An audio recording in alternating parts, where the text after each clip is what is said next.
जय हिंद। यह पूरी की पूरी हमारी भारतीय भूगोल की सीरीज चल रही है, जिसमें हमने भारत की विभिन्न राज्यों का भौगोलिक दृष्टिकोण से अध्ययन कर चुके हैं। आज हम पढ़ेंगे भारत के केंद्र शासित प्रदेश का, और हम इसका जानेंगे कि इन भारत के केंद्र शासित प्रदेश भारत के इस नक्शे पर कहाँ कहाँ अवस्थित हैं।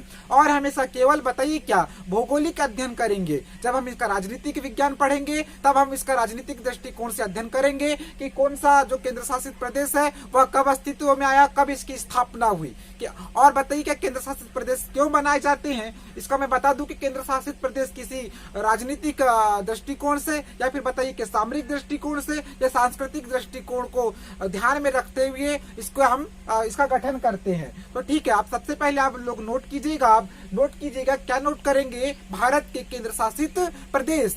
उसके बाद आप हुबहू इस प्रकार से बताइए क्या भारत का मैप बनाइएगा। अब हम बताइए क्या केंद्र शासित प्रदेश को देखेंगे तो हम भारत की जो एक हमारी राजधानी है और एक केंद्र शासित प्रदेश भी है, अर्थात वो दिल्ली। तब हम दिल्ली से ही बताइए क्या इसकी शुरुआत करते हैं। उससे पहले आप लोग जान लीजिए कि वर्तमान में भारत में कुल 8 केंद्र शासित प्रदेश हैं। तो आप इसे भी नोट कर लीजिएगा कि भारत में वर्तमान में कुल 8 केंद्र शासित प्रदेश हैं। ठीक है, भारत में वर्तमान में 8 केंद्र शासित प्रदेश हैं। केंद्र शासित बताइए क्या प्रदेश हैं।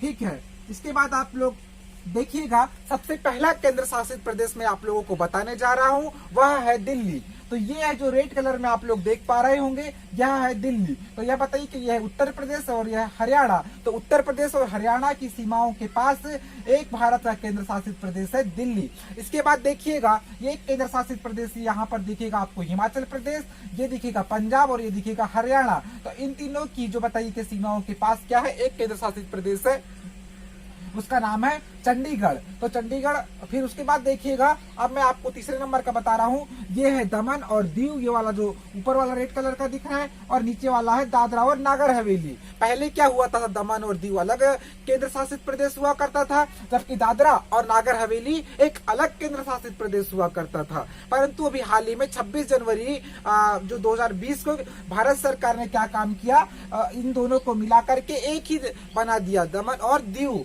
तो इसकी राजधानी क्या हो जाएगी, अब नई राजधानी याद रखिएगा, बहुत सारे लोगों को कंफ्यूजन होगा, तो मैं यही क्लियर कर देता हूँ, इसकी राजधानी होगी दमन। ठीक है, ये तीसरे नंबर पे बता चुका हूं मैं। चौथे नंबर पर बताइए क्या, यहाँ पर चौथे नंबर पर आप लोग देखिएगा, ये है यहाँ पर है बताइए क्या यमन, और ये है पुदुचेरी। मतलब तो पुदुचेरी का बताइए क्या पुदुचेरी में 4 जिले हैं। इसे भी आप लोग अभी मैं बताऊंगा कौन कौन से नोट कराऊंगा। ठीक है, तो अभी आप देख लीजिए, एक है यमन जो आंध्र प्रदेश की सीमा पर है, 2 है बताइए कि एक है पुदुचेरी जिला, तो यह पुदुचेरी जो बताइए कि ये तमिलनाडु है, ये तमिलनाडु की सीमा पर है बताइए। ठीक है, और एक है बताइए कि यहाँ पर कराईकल, तो यह भी क्या है बताइए कि तमिलनाडु में ही, तमिलनाडु राज्य के भीतर है। ठीक है, एक है माहे, तो ये केरला में है। तो ये यमन, पुदुचेरी, कराईकल और माहे, ये पूरे के पूरे बताइए क्या पुदुचेरी केंद्र शासित प्रदेश के अंतर्गत आते हैं। ठीक है, इसके बाद देखिएगा, एक केंद्र शासित प्रदेश है अंडमान निकोबार द्वीप समूह, जो कि एक द्वीपीय केंद्र शासित प्रदेश है। जबकि एक केंद्र शासित प्रदेश है लक्षद्वीप, तो यह भी अरब सागर में है, यह भी द्वीपीय प्रदेश है। जब मैं आप लोगों को केंद्र शासित प्रदेशों का अर्थात आप लोगों को मैं द्वीपों का अध्ययन कराऊंगा, तब मैं इसका विस्तृत अध्ययन कराऊंगा, अंडमान निकोबार द्वीप समूह का और लक्षद्वीप समूह का। ठीक है, इसके बाद 2 केंद्र शासित प्रदेश यहाँ पर अभी हालिया में बने हैं, 2019 में 31 अक्टूबर 2019 को इनका गठन हुआ है। एक है लद्दाख और एक है जम्मू और कश्मीर। इस प्रकार से मैंने आप लोगों को एक थॉट प्रोसेसिंग मतलब बताया है कि कौन सा केंद्र शासित प्रदेश कब है। अब हम नोट करेंगे, तो आप नोट कीजिएगा। सबसे पहला केंद्र शासित प्रदेश जैसे कि मैंने आप लोगों को बताया वह है दिल्ली। तो सबसे पहले आप लोग नोट कीजिएगा दिल्ली, फर्स्ट नंबर पर नोट करेंगे। क्या नोट करेंगे? दिल्ली। और दिल्ली की जो राजधानी है बताइए क्या, वह है नई दिल्ली। ठीक है, नई दिल्ली। दूसरे नंबर पर जैसे कि मैंने आप लोगों को बताया वह था बताइए कि ये चंडीगढ़। तो आप दूसरे नंबर पर चंडीगढ़ नोट कर लीजिएगा। ठीक है, चंडीगढ़ की राजधानी क्या है? चंडीगढ़ ही है।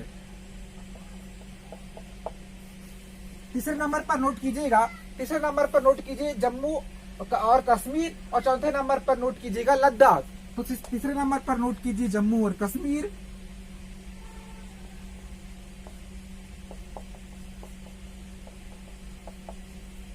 इसकी राजधानी क्या हो जाएगी? जम्मू। ठीक है। चौथे नंबर पर आप लोग नोट कीजिएगा लद्दाख। ये अभी नए केंद्र शासित प्रदेश बने हैं लद्दाख। तो लद्दाख की राजधानी हो जाएगी लेह। ठीक है, इसे याद रखिएगा, दोनों की राजधानी पूछी जा सकती है।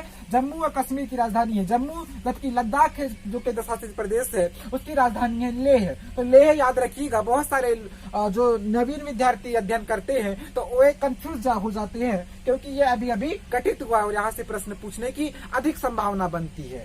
ठीक है, चौथे नंबर पे आपने नोट कर लिया। पांचवें नंबर पर एक नया केंद्र शासित प्रदेश बना है दमन और दीव। तो ये है ऊपर वाला दमन। अब यह भी प्रश्न पूछा जा सकता है कि दमन और दीव किस राज्य में अवस्थित हैं? तो यह महाराष्ट्र और बताइए कि गुजरात की सीमा पर है। ठीक है, तो ये है गुजरात और ये है महाराष्ट्र। किसकी सीमा पर कौन से है? दमन और दीव। अगर हम ओवरऑल देखें तो ये गुजरात में ही आते हैं। ठीक है, तो आप लोग लिखिएगा दमन और दीव, दमन और दीव। और दमन और दीव की राजधानी हो जाएगी दमन। दादरा और नागर हवेली और दमन और दीव। ठीक है, तो इसकी राजधानी हो जाएगी दमन।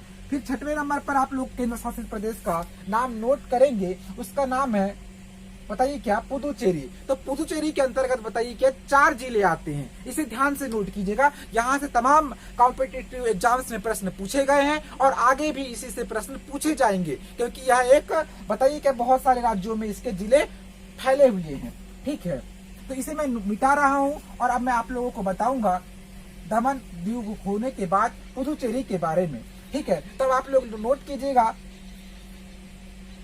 कीजिएगा पुदुचेरी। तो पुदुचेरी में आप नोट कीजिएगा, पुदुचेरी केंद्र शासित प्रदेश में 4 जिले हैं। क्या नोट करेंगे?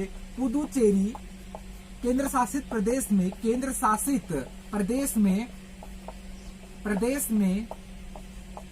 4 जिले आते हैं।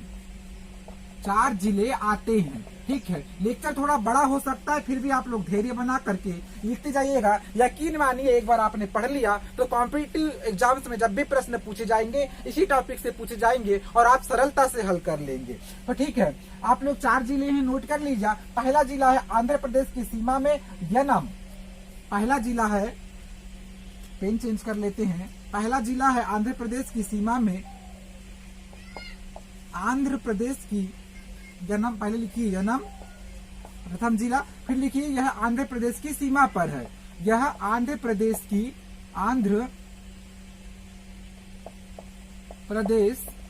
की सीमा पर है। ठीक है, की सीमा पर लिखने में टाइम हो जाता है, आप लोग नोट कर लीजिएगा। ये है आंध्र प्रदेश पूरा का पूरा दिख रहा है। ये वाला पूरा का पूरा क्या है? आंध्र प्रदेश है। और ये जो रेड कलर में दिख रहा है यही है यनम। तो ये यनम बताइए क्या पुदुचेरी का हिस्सा है और यह आंध्र प्रदेश में है। यकीन मानिए, तो यह आंध्र प्रदेश में अगर पूछ लेगा कि पुदुचेरी का एक जिला है यनम, वह किस राज्य में अवस्थित है, तो आप लोग क्या आंसर देंगे? उसका आंसर देंगे आप आंध्र प्रदेश। इसके बाद इसका दूसरा जिला है पुदुचेरी, और पुदुचेरी की राजधानी क्या है? पुदुचेरी ही है। ठीक है, तो यही है पुदुचेरी, यह है मेन पुदुचेरी, यह है तमिलनाडु की सीमा पर। तो दूसरा जिला है क्या? पुदुचेरी। और यह कहाँ है? तमिलनाडु में है। और यह क्या है? यह राजधानी भी है। इसे लिख लीजिए तमिलनाडु और उसके बाद में लिख लीजिएगा राजधानी, जिससे कि आप लोगों को याद रह पाए। चौथा जिला है, चौथा मतलब दूसरा हो गया। तीसरे नंबर का जिला है कराईकल। तो तीसरे नंबर पर नोट कीजिएगा आप कराईकल। कराईकल नोट करने के बाद आप लोग नोट कीजिएगा यह भी तमिलनाडु की ही सीमा पर है। तमिलनाडु की सीमा पर ही है। एक एक बातें आप लोग नोट करते जाएंगे, सीमा पर ही है। फिर आप लोग चौथे नंबर पर नोट कीजिएगा एक जिला है, बताइए क्या? इसी का पुदुचेरी का, वह है माहे। तो माहे कहाँ है? माहे यह है केरल, और केरल में है बताइए क्या? एक जिला है माहे। तो यह जो माहे है यह केरल का भाग नहीं है, जबकि यह पुदुचेरी का ही एक भाग है माहे। तो चौथे नंबर पर आप लोग नोट कीजिएगा एक जिला है, कौन सा है? माहे। और माहे कहाँ है? केरल में है। और इस पर किसका अधिकार है? पुदुचेरी का। ठीक है, तो इस पर किसका अधिकार है? के माहे पर बताइए क्या? पुदुचेरी का अधिकार है। ऐसा क्यों हुआ? ये 4 राज्यों में क्यों है पुदुचेरी का? जब बताइए क्या फ्रांसीसी जब भारत को छोड़कर गए तो इनकी 5 बस्तियां थी। एक था बताइए कि यहाँ पर चंद्रनगर, जो चंद्रनगर जो बस्ती थी उसको बताइए क्या पश्चिम बंगाल में विलयित कर दिया गया, जबकि इन 4 जो जिले थे इनकी संस्कृति अलग हो गई, क्योंकि यहाँ पे फ्रांसीसी जो संस्कृति थी उसका क्या हुआ था, यहाँ पर आगाज हो चुका था, उसका डेवलप हो चुका था। तो फ्रांसीसी संस्कृति को बचाने के लिए या इनकी जो धरोहर थी उसे बचाने के लिए इसे हमने क्या काम किए, इसे एक प्रकार से हमने केंद्र शासित प्रदेशों का दर्जा दे दिया और इसे हमने केंद्र के अधीन रख दिया। तो ये कारण था कि ये 4 राज्यों में फैले हुए हैं। इसके बाद और जो केंद्र शासित प्रदेश है, एक तो है अंडमान निकोबार द्वीप समूह, इसे आपने नोट कर लिया होगा और नहीं किए होंगे तो वीडियो को पोस्ट करते जाइएगा और नोट करते जाइएगा।